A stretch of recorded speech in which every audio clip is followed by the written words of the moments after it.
అల్లు అర్జున్ అన్న నిజంగా ఒక గొప్ప అచీవ్మెంట్ అని చెప్పుకోవచ్చు. చాలా అంటే చాలా ఉన్నాయి ఫ్రెండ్స్. అవన్నీ కూడా నేను మీ ముందు ఉంచేటటువంటి ప్రయత్నం చేస్తా. రేవంత్ రెడ్డి గారు అల్లు అర్జున్ అన్న గురించి ఇచ్చినటువంటి ఎలివేషన్స్ నిజంగా గూజ్ బంప్స్ వచ్చాయన్నమాట. అల్లు అర్జున్ అన్న ఈ థియేటర్ కట్టేయడానికి గల కారణాలు ఏంటి అండ్ ఒకసారి ఈ ఫోటో చూడండి. ఈ ఫోటోలో చూసుకున్నట్లయితే కొంతమంది యాక్టర్స్ పేర్లు, కొంతమంది డైరెక్టర్స్ పేర్లు అని చెప్పి చాలా మంది ట్రోల్ చేస్తున్నారు. దానికి సమాధానం ఇస్తున్నా. అండ్ ఒకసారి ఈ పోస్టర్ చూడండి. ఇది థియేటర్ దగ్గర పెట్టినటువంటిది. ఇక్కడ చాలా మంది హీరోస్ పేరు ఉంది. కొంతమంది హీరోస్ పేరు చాలా అంటే చాలా యూనిక్గా కూడా ఉంది. వాటన్నిటి గురించి ఈరోజు ఈ వీడియోలో డీటెయిల్గా నేనైతే మీ ముందు మాట్లాడేటటువంటి ప్రయత్నం చేస్తా. వీడియో అయితే చివరిదాకా చూసేటటువంటి ప్రయత్నం చేయండి. ముందన్న కదా ఇది గొప్ప అచీవ్మెంట్, ఇది ఒక గొప్పతనం అని చెప్పి ఎందుకు చెప్పాను అంటే మీకు తెలుసో లేదో మా ఖమ్మంలోనే 2 థియేటర్స్ మూతపడ్డాయి అనమాట. నాకు ఊహ తెలియక ముందే ఒక థియేటర్ మూతపడ్డది, రాఘవ అనేటటువంటి థియేటర్. నేను దాంట్లో 7th సెన్స్ చూసా. ఆ వీడియో బాగా వైరల్ అయింది. ఈ విధంగా ఒక థియేటర్ మూతపడింది. ఆ తర్వాత చూసుకున్నట్లయితే నర్తకి థియేటర్ నిజంగా one of the greatest theatre అని చెప్తా. నర్తకి థియేటర్లో పెద్ద రాయుడు సినిమా ఏదైతే ఉందో 400 రోజులు ఆడింది. అప్పుడు వెళ్తే ఆ బ్యానర్ చూసి మేము ఆశ్చర్యపోయేది. ఇంద్రా సినిమా ఏదైతే ఉందో ఇంకెక్కువ రోజులు ఆడేది. ఆ పోస్టర్ చూసి వావ్ అనేటటువంటి ఫీలింగ్ వచ్చేది. నర్తకి థియేటర్ వాడు ఆడినటువంటి ప్రతి డేస్ని కౌంట్ చేసి మరి అక్కడ పోస్టర్ వేసేది. అవన్నీ చూస్తున్నప్పుడు మేమైతే కాలర్ ఎగరేసేది. మిర్చి సినిమా కూడా 90 రోజులు ఆడింది అందులో. ఈ విధంగా నర్తకి థియేటర్ దగ్గరికి వెళ్ళి మీరు ఇప్పుడు చూడండి, అక్కడ అపార్ట్మెంట్స్ అయితే మీకు కానొస్తాయి అనమాట. థియేటర్ మొత్తం కూడా కొలాజ్ చేసి అపార్ట్మెంట్స్ కట్టి వాటిని అయితే అమ్మేటటువంటి ప్రయత్నం చేస్తున్నారు. అండ్ నెక్స్ట్ క్లోజింగ్కి సిద్ధంగా ఉన్నటువంటి థియేటర్ సుందర మ్యాక్స్ థియేటర్. దాంట్లో సినిమాలు పడక ఇప్పటికిప్పుడు చాలా రోజులు అవుతుంది అనమాట. దాన్ని కూడా ఆల్మోస్ట్ క్లోజ్ చేసి అక్కడ కూడా బిల్డింగులు కట్టేటటువంటి ప్రయత్నం చేస్తున్నారు. కెన్నెర్సాని థియేటర్. సో నా సరౌండింగ్లోనే ఆల్మోస్ట్ 4-5 థియేటర్లు క్లోజ్ అయిపోయాయి భయ్య. సో ఉన్నటువంటి థియేటర్లన్నీ కూడా ఫంక్షన్ హాల్గా మారిపోతున్నాయి. ఉన్నటువంటి థియేటర్లన్నీ కూడా కాంప్లెక్స్లుగా మారిపోతున్నాయి, ఇల్లులాగా మారిపోతున్నాయి, రైస్ మిల్లులాగా కూడా మారిపోతున్నాయి, థియేటర్లు అయితే పోతున్నాయి. సో ఇలాంటి తరుణంలో అల్లు అర్జున్ నిర్మించేటటువంటి ఈ థియేటర్స్ ఏదైతే ఉందో ఒక కొత్త వ్యూహం అని చెప్పుకోవచ్చు. నన్ను డిసప్పాయింట్ చేసినటువంటి సంఘటన కూడా ఉంది. అదేంటి అని అంటే ఐమాక్స్ అనేటటువంటిది మన హైదరాబాద్లో లేదు. సో ఐమాక్స్ లాగా నిర్మిస్తే బాగుండేది, కానీ ఐమాక్స్లో నిర్మించకుండా మొత్తం 4 స్క్రీన్లు అయితే పెట్టడం జరిగింది. ఆ థియేటర్ యొక్క గొప్పతనం కూడా నేనైతే మీకు మ్యాక్సిమం వివరించేటటువంటి ప్రయత్నం చేస్తాను. ఫస్ట్ చూడండి, థియేటర్లో ఈ విధమైనటువంటి ఒక పెద్ద ఫొటోస్ అయితే పెట్టారనమాట. ఇందులో చూసుకున్నట్లయితే చాలా మంది డైరెక్టర్స్ ఉన్నారు. రాజమౌళి గారు ఉన్నారు, సుకుమార్ గారు ఉన్నారు, ఇంకా పెద్ద పెద్ద డైరెక్టర్స్ కూడా ఉన్నారనమాట. ప్రశాంత్ నీల్ గారితో సహా రిషబ్ శెట్టి. ఓర్నాయను ఇంత మంచి డైరెక్టర్స్ని ఎలా సెలెక్ట్ చేసి పెట్టావన్నా అనేటటువంటి ఫీలింగ్ అయితే మీకు కలిగితే, కానీ మన తెలుగులో ఉన్నటువంటి దిగ్గజమైనటువంటి డైరెక్టర్స్ ఇందులో అయితే కనపడలేదన్నమాట. ఫస్ట్ మన ఆర్జీవి గారు కనపడలా. ఆర్జీవి గారు లేకపోతే మన ఇండస్ట్రీ ఇప్పుడు ఎలా ఉండేదో లేదనేటటువంటి విషయం కూడా నాకు తెలియదు. ఎందుకంటే ఆయన తీసినటువంటి ప్రతిదీ కూడా ఒక గొప్ప సినిమా.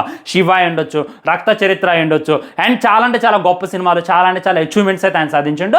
ఈవెన్ దో ఆయన మెగా ఫ్యామిలీకి యాంటీ ఉండొచ్చు, కానీ లెజెండరీ డైరెక్టర్లు ఫొటోస్ పెడుతున్నప్పుడు ఆయన ఫొటోస్ కూడా యాడ్ చేస్తే చాలా అంటే చాలా బాగుండేది. కానీ ఆయన ఫోటో పెట్టకపోవడం వల్ల నేనైతే బాగా డిసప్పాయింట్ అయినా ఫ్రెండ్స్. చాలా మందికి ఆర్జీవి నచ్చకపోవచ్చు, కానీ ఆయన ఫోటో పెట్టినట్టయితే కొద్దిగా బాగుండేది అనేటటువంటిది నాకు గట్టి ఫీలింగ్ అనమాట. ఆ తర్వాత పూరి జగన్నాథ్ గారు కూడా లేరు. ఇది ఎక్కడ దారుణం రా మామ. పూరి జగన్నాథ్ చూసుకున్నట్లయితే మన అల్లు అర్జున్ అన్నకే దేశముదురు అనేటటువంటి సినిమా ఇచ్చిండు. మన టాలీవుడ్కే పోకిరి అనేటటువంటిది, బిజినెస్ మ్యాన్ అనేటటువంటిది ఓరినాయనో. ఆయన ఒక తోపు డైరెక్టర్, లెజెండరీ డైరెక్టర్. ఆయన సినిమాలు ఇప్పుడు చూస్తున్నా కానీ మనకైతే బోరు కొట్టదు. అలాంటి డైరెక్టర్ని పెట్టలేదు. అండ్ ఈవీవి సత్యనారాయణ గారి యొక్క ఆయనతో కూడా పెట్టలేదు అనమాట. ఇదేంది అనేటటువంటిది నాకే అర్థం కావట్లా.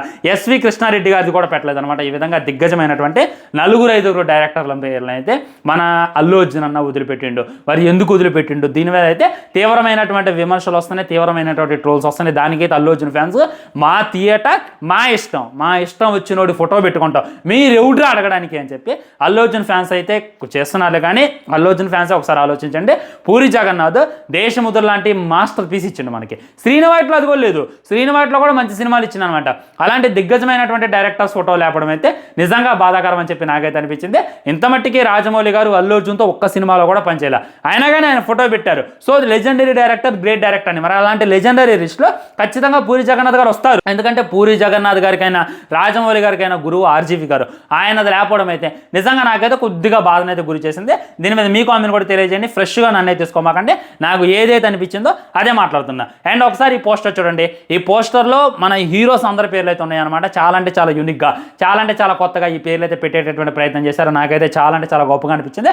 ఫస్ట్ చూసుకున్నట్లయితే చిరంజీవి హైలైట్ చేసింది అనమాట. ఎందుకంటే చిరంజీవి గారు మన టాలీవుడ్కి ఒకానొక టైంలో వెన్నుముక అనేటటువంటిది క్లారిటీగా అర్థమవుతుంది. మీరు ఆ పోస్టర్ ఓపెన్ చేసి చూస్తే ఫస్ట్ అయితే మీకు చిరంజీవి గారి పేరే కానొస్తుంది అనమాట. ఆ తర్వాత చూసుకున్నట్లయితే పవర్ స్టార్ పవన్ కళ్యాణ్ గారి పేరు కొద్దిగా కింద అయితే పెట్టడం పెట్టడం జరిగింది.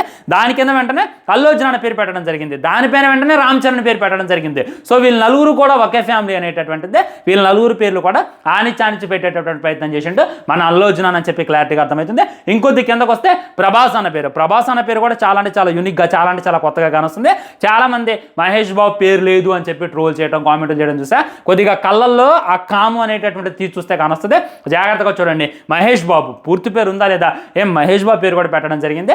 ఇంకా నాకు ఆశ్చర్యానికి గురి చేసింది ఏంటంటే కమల్ హాసన్ గారి పేరు పెట్టారు. కమల్ హాసన్ గారి పక్కనే ఎన్టీఆర్ అన్న పేరు అయితే పెట్టడం జరిగింది. ఇది ఎందుకు ఆశ్చర్యానికి గురి చేసిందంటే కమల్ హాసన్ గారు ఎలా అయితే యాక్టింగ్లో తోపు, అదేవిధంగా ఎన్టీఆర్ అన్న కూడా యాక్టింగ్లో ఆ తోపు. ఇప్పుడు అంటున్నారు కదా అబ్బా కమల్ హాసన్ అని, ఫ్యూచర్లో ఖచ్చితంగా అబ్బా ఎన్టీఆర్ అనేటటువంటి మాట ఖచ్చితంగా వస్తుంది. మన తమిళ్కి కమల్ హాసన్ ఉంటే మన టాలీవుడ్కి ఎన్టీఆర్ అన్న అనేటటువంటిది 100% వస్తాము. గట్టిగా మాట్లాడితే కమల్ హాసన్ గారి కన్నా లెజెండరీ యాక్టింగ్లో తోపు ఎవరు ఉన్నారంటే ఖచ్చితంగా మన ఎన్టీఆర్ అన్న. అదైతే మ్యాక్సిమం ఎన్టీఆర్ నేను మూవీ వచ్చిన తర్వాత మీకైతే అర్థమైతే.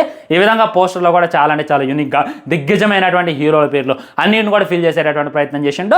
మన టాలీవుడ్లో ఉన్నటువంటి maximum number of actors pairs పెట్టిండు. అండ్ వేరే ఇండస్ట్రీలో ఉన్నటువంటి యాక్టర్ల పేరు కూడా పెట్టడం జరిగింది. రజనీకాంత్ గారు అందరి పేర్లు అయితే పెట్టిండు.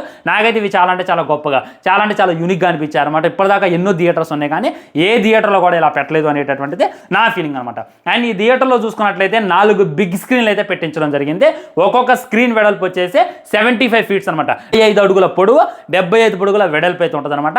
ఎంత మట్టికి మన హైదరాబాద్లో ఎంత పెద్ద స్క్రీన్ అయితే ఏ విధమైనటువంటి థియేటర్లో పెట్టలేదు. అది కాక ఒక్కొక్క స్క్రీన్ 75 అడుగులు, మొత్తం 4 స్క్రీన్లు ఉన్నాయి. అంటే 4 సినిమాలు కూడా ఒకేసారి ఆడేటటువంటి ప్రయత్నం అని చెప్పి క్లారిటీగా అర్థమవుతుంది. ఈ థియేటర్ చూసుకున్నట్లయితే ఉగాదికి ఓపెన్ చేద్దామని చెప్పి గట్టిగా అనుకుంటున్నారు. ఖచ్చితంగా ఓపెన్ చేస్తారనమాట. ఇంకా ఉగాదికి అని అంటే మ్యాక్సిమం మన దురంధర్ని అందులో మనం చూడొచ్చు, మన ఉస్తాద్ భగత్ సింగ్ కూడా ముందుగానే చూడొచ్చు, ముందుగానే ఓపెన్ చేస్తారని చెప్పి మనకైతే క్లారిటీగా క్లుప్తంగా అర్థమైపోతుంది అనమాట. అండ్ ఒక్కొక్క స్క్రీన్ దగ్గర 700 సీట్లు అయితే పెట్టించడం జరిగింది. అంటే ఒకేసారి 700 పీపుల్స్ ఆ సినిమాని అయితే వీక్షించవచ్చు అనమాట. ఇక టికెట్లకు అయితే కొరత ఉండదు.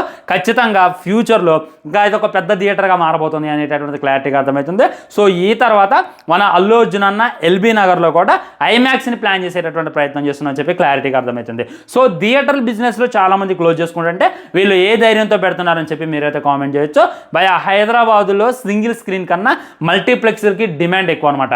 అక్కడ పాప్కార్న్ రేట్ ఎంత ఉంటుంది, వాటర్ బాటిల్ రేట్ ఎంత ఉంటుంది, స్నాక్స్ ఎంత ఉంటాయి. చాలామంది స్నాక్స్ తినడానికి కూడా అక్కడికి వెళ్తారు. సో ఇది థియేటర్తో పాటు షాపింగ్ కాంప్లెక్స్ అని చెప్పి కూడా క్లారిటీగా అర్థమవుతుంది. అండ్ రేవంత్ రెడ్డి అని ఇచ్చినటువంటి స్పీచ్ నిజంగా ఒకప్పుడు రేవంత్ రెడ్డి గారు అసెంబ్లీలో అల్లు అర్జున్ ఎలా తిట్టిండో, ఆయనకి ఏమన్నా కళ్ళు పోయిందా, కాలేయం పోయిందా, ముక్కు పోయిందా, మూతి పోయిందా, చెవు పోయిందా, ఏమైంది, ఆయన పరామర్శించడానికి అందరు వెళ్ళారని చెప్పి ఒకప్పుడు విమర్శించారు రేవంత్ రెడ్డి గారు అల్లు అర్జున్ని. ఇప్పుడు చూసుకున్నట్లయితే అదే అల్లు అర్జున్ని హాలీవుడ్ స్థాయిలో వెళ్ళాలి, అంచెలంచెలుగా ఎదగాలి అనేటటువంటిది పొగట్టం అయితే మనం చూడవచ్చు అనమాట. ఈ విధంగా ఎవరైతే విమర్శించారో, ఎవరైతే తొక్కుదామని చూశారో, ఎవరైతే తిట్టారో వాళ్ళతోనే ఎలివేషన్లు ఇప్పించుకునేటటువంటి రేంజ్ ఖచ్చితంగా మన అల్లు అర్జున్ అని చెప్పి నాకైతే అనిపించింది అనమాట. సో హేటర్స్ అందరికీ కూడా గుణబంధింపేలా అల్లు అర్జున్ అన్న బిహేవ్ చేసిన అని చెప్పి నాకైతే అనిపించింది. సో ఈ కోకాపేటలో ఉన్నటువంటి థియేటర్కి నేను ఖచ్చితంగా వెళ్తాను, వెళ్ళి ఒక వ్లాగ్ వీడియో తీసుకునేటటువంటి ప్రయత్నం చేస్తా. డెఫినెట్లీ మన యూట్యూబ్లోనే త్వరలో అయితే అప్లోడ్ అవుతుంది ఫ్రెండ్స్. సో మీరైతే అది మిస్ అవ్వద్దు అంటే డెఫినెట్లీ మన ఛానల్ని సబ్స్క్రైబ్ చేసుకొని వీడియో లైక్ చేయండి, వీడియో షేర్ చేయండి. ఆల్రెడీ మన సన్ రైజర్స్ హైదరాబాద్ చూసుకున్నట్లయితే ఒక పాకిస్తాన్ ప్లేయర్ని అయితే కొనుక్కోవడం జరిగింది. దాన్ని విమర్శిస్తూ ఒక వీడియో చేశా, అది కూడా చూసేయండి. ఎండ్ స్క్రీన్ లేదా ఐ బటన్ ఆల్రెడీ అప్లోడ్ అయి ఉంటుంది అనమాట. బాయ్ బాయ్, నమస్కారం.